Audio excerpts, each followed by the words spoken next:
Mike Pence from Indiana. Congressman, it's a pleasure to see you again. Hey, Dylan, good to be with you. Walk us through the logic that you see toward this particular proposal's ability to create jobs for Americans soon.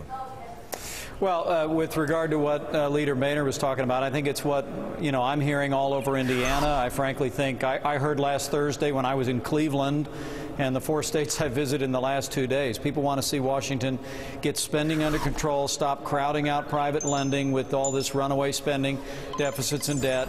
And for heaven's sakes, let's have some bipartisan agreement this fall to make sure that no American sees a tax increase on January 1, 2011. John Boehner made a good faith offer today for a bipartisan measure that we would pass through the Congress this fall that would at least create some certainty in the marketplace about spending and about taxes in the short term. And unfortunately, the president went to Cleveland today and rolled out kind of the same tired partisan rhetoric. And I think ultimately the president missed a real opportunity today to reach back to Republicans in the Congress and say, okay, we may have large philosophical differences, but here are a few things we could do in the short term that would restore confidence to our economy and start creating jobs. How is it more than election year rhetoric to talk about cutting spending, whether it's by Republicans or Democrats, when you exempt defense, Social Security, and Medicare, which make up 75% of the budget? The Republican plan exempted that. The Democrats exempted. Politically understandable, but if you leave 3/4 of the budget intact, right? Yep. What are you really achieving? Well, look, when the Republicans passed our budget, or at least voted through our budget a year ago, we dealt with entitlement reform, we dealt with domestic spending, and you're absolutely right that when we turn the page on this year, whatever the American people decide to do with their Congress, Dylan, we've got to put everything on the table to put our fiscal house in order. What John Boehner offered this morning, though, was really an effort to say, look, how about we just take domestic spending back down to 2008 levels and freeze it there, and then why don't we at least pass a 2-year extension so that no American sees a tax increase in January of this year. And unfortunately, the president just seemed to bat that offer back. He mentioned John Boehner about 7 different times in the speech. And look, I'm in politics. I get the tough rhetoric, but the rhetoric of the president's speech today didn't exactly invite Republicans back to the table. When you look at the math of the proposal, though, and this is where I take issue, honestly, both with the Republican proposal and the Democratic proposal. They're different proposals, but I see both of them as incredibly impotent. $36 billion in non-defense. If you go back to 2008, you're talking about saving $30 to $40 billion, which is less than 1% of what's in this budget. The president talks about spending $100 billion here. We've got a multi-trillion-dollar economy that needs 30 million jobs and counting, and our politicians, with all due respect, are playing tiddlywinks. Well, look, there's no question that your point in the long term is exactly right, Dylan.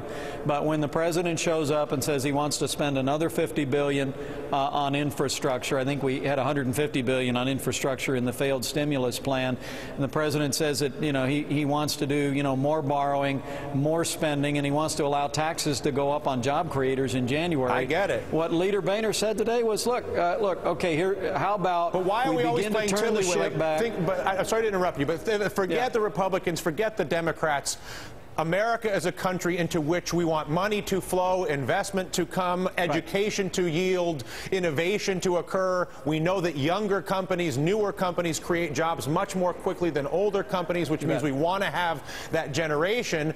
And the feeling, at the very least, when it comes to the budget and everything else, is that neither political party has the audacity to do anything other than inspire false hope on the one hand, or fearmonger on the other, or on both hands. Everybody uses both instruments, but nobody's dealing with the actual issue. How bad does it have to get, Congressman, until somebody walks in and says, listen, We have to deal with the trade deficit, with the. I mean, you know my list. Yeah, Because we've talked. Yeah, right. Yeah, I get that. And look, in the coming weeks, Republicans are going to unveil a very broad governing agenda that's going to deal with the full range of government reform, government spending, tax policy.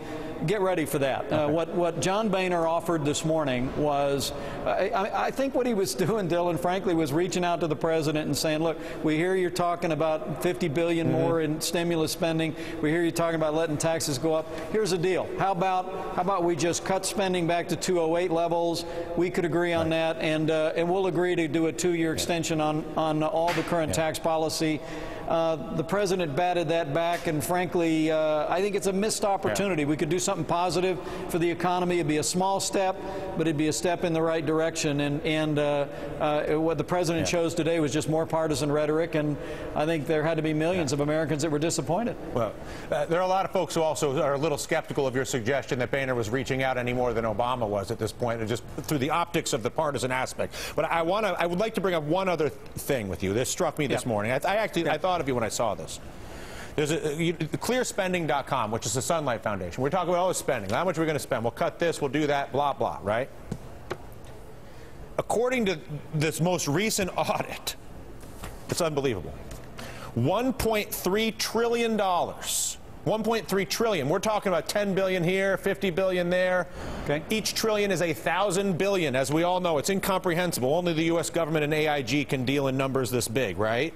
1.3 trillion in government data have reporting accuracies. That is 70% of the total 1.9 trillion in government spending. So we have all this computers. Google can anticipate what I'm thinking before I say it.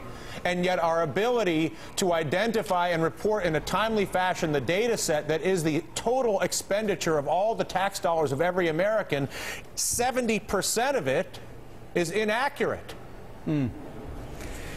Well, look, it's high time that we not only change the direction of government on spending and taxes and growth, but it's high time that we change the way government does business. And I promise you, if Republicans are rewarded the opportunity to lead this Congress again, we're going to change the way government does business. We want to bring modernization, new technology. The American people, in the Constitution itself, the American people are promised a financial balance sheet on an annual basis that is accurate. And from the data source that you referenced, it's difficult, if not impossible, for us to get that. We can change these systems. We can get this government in the 21st century in every area, and we'll commit to that. Well, clearspending.com, if anybody along at home is interested in looking at this and how they calculated it. And Congressman, it's always a pleasure to get the chance to talk with you. I appreciate when you make the time, truly. Thank you, Dylan. All right, Mike Pence. Coming up on Hardball, Chris Matthews.